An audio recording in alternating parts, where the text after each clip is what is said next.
ঘেটু দাদাও খুব কিপটে, একটা পয়সাও হাত দিয়ে গলে না। কেলটা তো তাও একটু ভালো, একটু করে অনেকটাই ভালো। আমার তো ভালো লাগে, সে কত কষ্ট করে আমাকে 10টা টাকা দিল।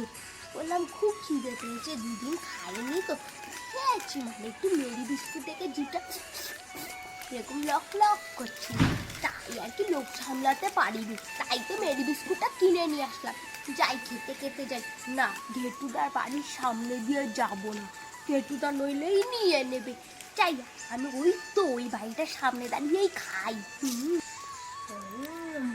কি টেস্ট!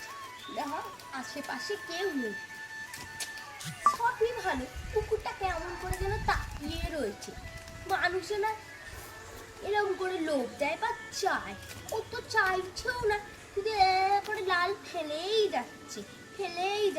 এই যা তো যা, আমাকে খাওয়ার সময় ডিস্টার্ব করবি না।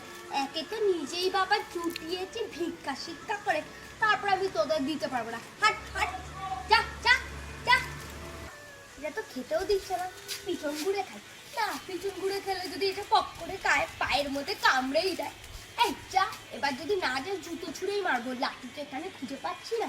না লাঠি নেই, জুতোটা দিয়েই মারি। দাঁড়া, বিস্কুট খাবি? খাওয়াচ্ছি বিস্কুট। এই একটা অবলা জীবকে মারতে কষ্ট লাগে না কেন?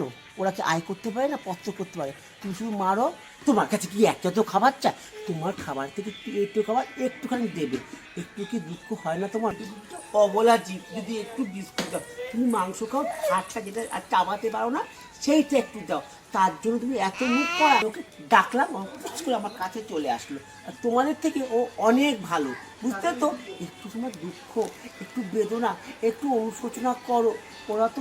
ওরা তো অবলা জীব, ওরা কোথায় পাবে? ওরা ঠিক প্রাণীর পাশে আমাদের দাঁড়াতে হয়, এটা কিন্তু বোঝা উচিত আমাদের সকলে। ঠিক আছে বাবা, অত কথার দরকার নেই, আমার এমনিতেও হজমও হবে না। থাক, এই নে আয় খা।